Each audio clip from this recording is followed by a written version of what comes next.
நாளை கந்தவேட் பெருமானுடைய அந்த 20வது திருவிழாவில் இன்றைக்கு அங்கே கைலாச வாகனம் இப்பொழுது அங்கே ஆலயத்தினுடைய வாசலில் நின்று கொண்டிருக்கின்றது. அங்கே திருக்கைலாய மலையை இராவணன் தனது தாயார் மண்டோதரியின் வணக்கத்துக்காக எடுத்து அங்கே இறைவனுடைய அந்த கோபத்துக்கு ஆளாகி இறைவன் அவனை தன்னுடைய காலினால் மிதித்து நசுக்கி அவனை துன்புறுத்திய பொழுது அவன் இறைவனிடம் தன்னுடைய தலை ஒன்றை பிடுங்கி தானே அதனை யாழாக வாசித்து இறைவனை மகிழ்வித்து அந்த தன்னுடைய அந்த கொடும் செயலிலிருந்து விடுதலை பெற்ற அந்த சம்பவத்தை புராணங்களிலே நாங்கள் அறிகின்றோம். அந்த விடயத்தை விளக்குவதாக இன்றைய 20வது நாள் திருவிழா அங்கே மிக கோலாகலமாக இப்பொழுது ஆரம்பிக்கப்பட்டு அங்கே நல்லூருடைய அந்த ராஜதானி பின்னணியை கொண்ட நல்லூர் ஆலயத்திலே இப்பொழுது வெகு விமர்சையாக நடைபெற்று அங்கே எம்பெருமான் வள்ளி தெய்வயானை சகிதமாக வந்து கொண்டிருக்கின்ற அந்த அதி அற்புதமான காட்சியை நாங்கள் காணக்கூடியதாக இருக்கின்றது. அங்கே திருக்கைலாய மலையிலே பல்வேறு விதமான காட்சிகளை நாங்கள் காணக்கூடியதாக இருக்கின்றது. மலைகள், அங்கே பாம்புகள், நீர் நிலைகள், அங்கே நதிகள் பாய்ந்து வருவது, மலைகள் காணப்படுவது போன்ற பல்வேறு காட்சிகளை நாங்கள் காணக்கூடியதாக இருக்கின்றது. அந்த மலைகளிலே பல்வேறு காலத்தில் பல்வேறு முனிவர்கள் அங்கே தவமிருந்து அங்கே இறைவனை அடைந்த அந்த காட்சிகளை சித்தரிப்பதற்காக பல்வேறு ரிஷிகள் ஞானிகளுடைய முனிவர்களுடைய உருவங்கள் அங்கே செதுக்கப்பட்டுள்ளன. அந்த வகையிலே அங்கே பதஞ்சலி முனிவரை நாங்கள் காண்கின்றோம். அதற்கு அப்பால் பார்க்கும் பொழுது நல்லார் என்று சொல்லப்படுகின்ற முனிவரினுடைய அந்த சிலையை நாங்கள் காணுகிறோம். அதற்கு அப்பால் புவிப்பாலி, நந்தி, முதல்வர், மெய்கண்டார், விஸ்வாமித்திரர், மகரிஷி, வசிட்டர், கொங்காணர், போதகர், தண்டுவர், சர்ப்பவிருதி, நரசிங்கர், விராகர் போன்ற பல்வேறு விதமான முனிவர்களுடைய அந்த சிற்பங்கள் எல்லாம் அந்த கைலாச வாகனத்திலே அவர்கள் அங்கே செதுக்கி இருக்கின்றார்கள். அதை நாங்கள் பார்க்கும் பொழுது அதை மிக சிறப்பாகவும் மிக அழகாகவும் நேர்த்தியாகவும் செய்யப்பட்டிருக்கின்ற அந்த காட்சியை நீங்கள் இப்பொழுது காணக்கூடியதாக இருக்கின்றது. அங்கே சப்பரம் போல அமைக்கப்பட்டிருக்கின்றது முன்பகுதி. அங்கே 3 முருகப்பெருமான், வள்ளி, தெய்வயானை என்பவருடைய அந்த திருவுருவங்கள் அங்கே வைப்பதற்கு இப்பொழுது அங்கே அடியவர் புடசூழ தயாராகி கொண்டிருக்கின்ற அற்புதமான காட்சி. அந்த முன்பகுதியை நாங்கள் பார்க்கும் பொழுது அங்கே ராவணனுடைய அந்த 10 தலைகளில் 9 தலைகளுடன் அங்கே ராவணன் காணப்படுகின்றான். ஒரு தலையை அவன் வீணையாக வாசித்து கொண்டிருக்கின்ற அந்த சிற்பத்தை அங்கே செதுக்கி இருக்கின்ற அது அற்புதமான காட்சிகளை நாங்கள் காணக்கூடியதாக இருக்கின்றது. பாருங்கள், அங்கே அழகாக அது ஒரு தேர் போல அமைக்கப்பட்டிருக்கின்றது. அங்கே 4 சில்லுகள் எல்லாம் பூட்டப்பட்டிருக்கின்றது. பாக மாலைகள் அங்கே காற்றிலே ஆடி அசைந்து கொண்டிருக்கின்ற அந்த அதி அற்புதமான காட்சிகளை நாங்கள் இப்பொழுது கண்டு கொண்டிருக்கின்றோம். அங்கே தூபம் போடுபவர் முன்னே வர அதற்கு அப்பால் அங்கே சேவற் கொடியை தாங்கி வரும் அடியவர் வர அங்கே வள்ளி தெய்வயானை சகிதமாக இப்பொழுது ஆலயத்தினுடைய அங்கே வாசலை வந்து கொண்டிருக்கின்ற அதி அற்புதமான காட்சிகளை நாங்கள் காணக்கூடியதாக இருக்கின்றது. ஆம், திருவாவினன்குடி சிறக்கும் முருகா, குருவரா, குமரா, குழந்தை வேலாயுதா, சரவணா, சண்முகா, சதாசிவன் பாலா, இரவலல் தயாபரா, ஏழை பங்காளா, பரமேசுவரிக்கு பாலா, தயாபரா, வரமெனக்கு அருள்வாய், வாமனன் மருகா, 2000 வெள்ளம் யோகம் படைத்தவா, திரண்டா உருக மனம் தீர்க்கும் படைத்தவா, 114 நாட்டம் தம்பிமாருடன் பட்சத்துடனே பராசக்தி வேலதாய், வீரவாகு தள கர்த்தனாய், சூரசங்கார துஷ்ட நிஷ்கிர கைலாயமேவும் கனகசிம்மம் ஆசனா, மயிலேறும் சேவகா, வள்ளி மனோகரா என்று அங்கே சூரனை வதம் செய்த அந்த முருகப்பெருமான் அங்கே தன்னுடைய அந்த வேலாயுதத்துடன் அங்கே வந்து கொண்டிருக்கின்ற அந்த அதி அற்புதமான காட்சிகளை நாங்கள் காண்கின்றோம். இப்பொழுது பாருங்கள், அங்கே அடியவர்கள் எல்லோரும் அங்கே பெருமானுடைய வரவு எதிர்பார்க்கின்றார். இப்பொழுது அங்கே மின்னொளி பாய்ச்சப்படுகின்றது. எல்லா மக்களும் தன்னுடைய கரங்களை எல்லாம் அங்கே தலையிலே குவித்து முருகா முருகா முருகா முருகா என்று கசிந்து உருகி வழிபடுகின்ற அந்த அற்புதமான காட்சிகளை நாங்கள் பார்க்கின்றோம். இப்பொழுது அங்கே கட்டியங்கூறப்படுகின்றது. கட்டியங்கூறியதும் அந்த கைலாச வாகனத்தை அவர்கள் இப்பொழுது இழுத்து வருவதற்கு அங்கே தயாராவார்.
தேர் நடைபெற இருக்கின்றது. எனவே இந்த தேர் திருவிழாவை காண்பதற்காக இலங்கையின் பல்வேறு பகுதிகளில் இருந்தும் அடியவர்கள் இங்கே வந்து குவிந்த வண்ணம் இருக்கின்றார்கள் என்ற விடயத்தை நாங்கள் உங்களுக்கு சொல்லித்தான் ஆக வேண்டும்.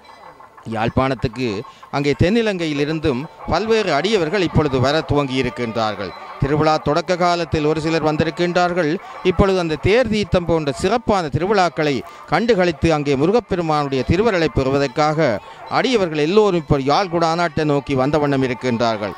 இந்த ஆண்டு வெளிநாடுகள் புலம்பெயர் நாடுகளில் இருந்தும் பல்வேறு அடியவர்கள் இங்கே வந்திருக்கின்றார்கள். அதனை விட அந்த புலம்பெயர் நாடு என்று சொல்லப்படுகின்ற அந்த வெள்ளைக்கார மக்கள் பலர் இங்கே வந்து 10-15 நாட்களாக ஆலயத்தை சுற்றி சுற்றி கும்பிட்டு வழிபாடு செய்கின்ற அதி அற்புதமான காட்சியை நாங்கள் பார்க்கின்றோம். இவைகளெல்லாம் இந்த கந்தப்பெருமானுடைய அவனுடைய சக்தி தான் அதற்கு மூல காரணம் என்று நாங்கள் சொல்ல வேண்டும்.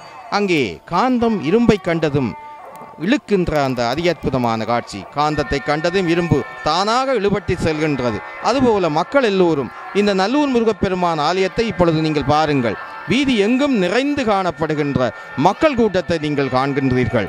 ஆம், இவைகளெல்லாம் அந்த நல்லைகந்த பெருமானுடைய அவனுடைய திருவருள் பேறு என்றுதான் நாங்கள் சொல்ல வேண்டும். நல்லகந்தவேட் பெருமானுடைய திருவிழா காலம் தொடங்கிவிட்டால் இந்த ஆலயத்தை சூழ பல்வேறு விதமான செயற்பாடுகள் எல்லாம் இங்கே நடைபெறுவதை நாங்கள் காணக்கூடியதாக இருக்கின்றது. இங்கே கலை வளர்ச்சிக்காக, வர்த்தக வளர்ச்சிக்காக மற்றும் உடலாரோக்கிய வளர்ச்சி என்று, சேமிப்பு என்று பல்வேறு திட்டங்கள் எல்லாம் இந்த ஆலயத்தை சுற்றியுள்ள கடைகள் மையங்களிலே அங்கே செயற்பாடுகள் நடைபெறுவதை நாங்கள் காணக்கூடியதாக இருக்கின்றது. அன்பர்களே, இந்த ஆலயத்துக்கு வரும் பக்தர்களுக்காக அங்கே 26 நாட்களும் அன்னதானத்தை வழங்கி கொண்டிருக்கின்றார்கள். அங்கே துர்கா மணிமண்டபம், அடுத்தது சோமருடைய அந்த மண்டபம், மேற்கு வீதியிலே இருக்கின்ற அந்த மண்டபம், நல்லை ஆதீனத்திலும் இடையிடையே அங்கே அன்னதானம் வழங்குகின்ற அந்த செயற்பாடு நாங்கள் காணக்கூடியதாக இருக்கின்றது. அதேபோல ஆலயத்தின் 4 வீதிகளிலுமே தண்ணீர் பந்தல்களை அமைத்து இங்கே வடும் அடியார்களுக்கு தாகசாந்தியை செய்து கொண்டிருக்கின்ற அந்த அடியவர் கூட்டத்தை நாங்கள் பார்க்கின்றோம். அன்பர்களே, இங்கே ஆலயத்தை சுற்றி மட்டுமல்ல, ஆலயத்துக்கு அப்பால் உள்ள பல்வேறு சந்திகளிலும் அவர்கள் தண்ணீர் தாகசாந்தி நிலையங்களை அமைத்திருக்கின்றார்கள். அங்கே கள்ளியங்காடு, திருநெல்வேலி, யாழ்ப்பாணத்தினுடைய சில பகுதிகளிலே சந்திகளிலே அங்கே அமைத்து அங்கே நீராகாரம் வழங்கி கொண்டிருக்கின்ற அந்த அடியவர்களை நாங்கள் பார்க்கின்றோம். அதே போல ஆலயத்திலே வந்து அங்கே ஆலயத்தை கூட்டி சுத்தம் செய்து தொண்டுகளாற்றி கொண்டிருக்கின்ற அடியவர்கள் கூட்டத்தை நாங்கள் பார்க்கின்றோம். அதே போல ஆலயத்திலே அங்கே மாநகர சபையினுடைய அளப்பெரிய பணிகளை நாங்கள் பார்க்கின்றோம். காலையும் மாலையும் அவர்கள் கூட்டி சுத்தம் செய்து அங்கே நீர் தெளித்து அவர்களுக்கு வேண்டிய அந்த நோய் நீக்கி தொற்று நீக்கிகள் போன்ற ரசாயனங்களை எல்லாம் அங்கே தெளித்து இங்கே எத்தனை அடியவர்கள் வந்தாலும் அவர்கள் சுகாதார வசதி கருதி வேண்டிய ஆக்கங்களை எல்லாம் அவர்கள் செய்து கொண்டிருக்கின்ற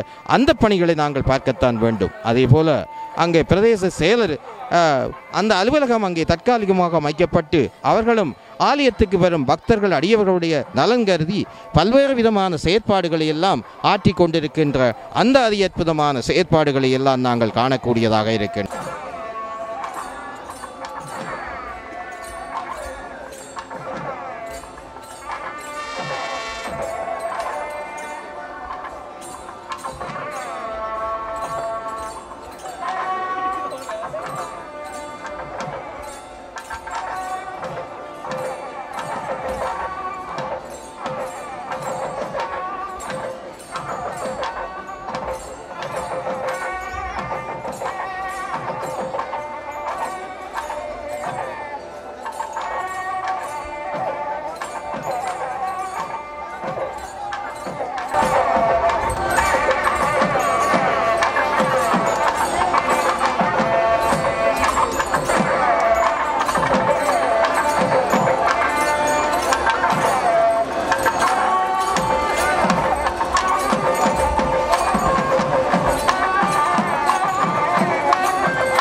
ஆம், திருக்கைலாயம் போல இப்பொழுது காட்சி அளிக்கின்ற அந்த கைலாச வாகன அந்த திருவிழாவிலே பெருந்தொகையான அடியவர்கள் புடசூல பெருமான் அங்கே வடம் பிடித்து இழுத்து வரும் அந்த பக்தர் கூட்டத்திலே நெருக்கமாகவும் அனித்தமாகவும் அங்கே பெருமான் இப்பொழுது வடக்கு வீதியில் தனது கஜாவல்லி மகாவல்லி என்று சொல்லப்படுகின்ற வள்ளி தெய்வானையுடன் வந்து கொண்டிருக்கின்ற அது அற்புதமான மங்களகரமான அந்த காட்சிகளை நாங்கள் கண்டு கொண்டிருக்கின்றோம். அன்பர்களே, பெருந்தொகையான பக்தர்கள் புடசூழ அங்கே மேளதாள வாத்தியங்கள் சகிதமாக இப்பொழுது அங்கே வடக்கு வீதி எங்கும் கிழக்கு வீதி எங்கும் அடியவர் கூட்டம் அங்கே அதிகமாக காணப்படுகின்ற அதி அற்புதமான காட்சியை நீங்கள் பார்க்கிறீர்கள் அல்லவா? மின்னொளிகளால் நன்கு அலங்கரிக்கப்பட்டிருக்கின்றது.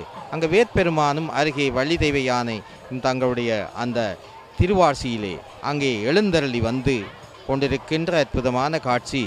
அங்கே இராவணன் அங்கே 10 தலையில் ஒரு தலையை பறிகொடுத்து அந்த ஒரு தலையை அவன் வீணையாக பாவித்து அங்கே அங்கே பாடல்களை இசைத்து அங்கே இறைவனிடமிருந்து அருளை பெற்று அவன் அந்த காட்சியை நினைவுபடுத்துவதற்காக இப்பொழுது அங்கே அந்த பிரம்மாண்டமான தேர் போன்ற அமைப்புடைய அந்த கைலாச வாகனம் இப்பொழுது இழுத்து வரப்படுகின்ற அற்புதமான காட்சியை கண்கொள்ளா காட்சியாக இருக்கின்றது. கந்தவேட் பெருமான் அடியார்களே, இன்றைக்கு நல்லையிலே பெருந்தொகையான மக்களேன் கூடியிருக்கின்றார்கள் என்றால் அந்த முருகப்பெருமானுடைய அருள் வீச்சு என்று நான் ஏற்கனவே குறிப்பிட்டிருக்கின்றேன். அதே போல இப்பொழுது பாருங்கள், அங்கே மாலை மங்கி அங்கே இருள் கவ்வத் தொடங்குகிற நேரம் அங்கே ஆலயத்தினுடைய கிழக்கு வாசலை பாருங்கள், அதே போல வடக்கு வீதியை பாருங்கள், எங்கும் மக்கள் தொகை அலைமோதுகின்ற அதி அற்புதமான காட்சியிலே இப்பொழுது பெருமான் அங்கே இவர்ந்து வந்து கொண்டிருக்கின்ற அந்த காரியத்தை நாங்கள் பார்க்கக்கூடியதாக இருக்கின்றது. வீரமயிலேறி வெற்றி வேல் எடுத்து சூரன் மேல் ஏவ துடித்தவன் மடிய சிங்கமுகாசுரன் சிரமது உருள துங்க கயமுகன் சூரனும் மாள அடலற்ற சூலத்தை அறுத்து சபித்து விடவே வாயுதம் வீசி கொக்கரித்து விடவே வாயுதம் வீசி கொக்கரித்து தம்ப மெனும் சாப தம்பம் நாட்டி அன்பர்கள் தம்மை அனிதினமும் காத்து திருப்பரங்குன்ற சீர்ப்பதி செந்தூர் திருவாவலி வன்குடி திருவேரகமும் துய்ய பழுதி சுப்பிரமணியன் இப்பொழுது சென்று கொண்டிருக்கின்றான். நமக்கு அருகிலே கவிஞர் செல்வகுமார் நின்று கொண்டிருக்கின்றார். இப்பொழுது திருப்புகளை உங்களுக்கு அழகாக தருகின்றார். மிக விரைவிலே நாங்கள் அந்த நிகழ்வை நிறைவு செய்ய இருக்கின்றோம் என்ற விடயத்தை நாங்கள் கூறி பாடுங்க.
Namo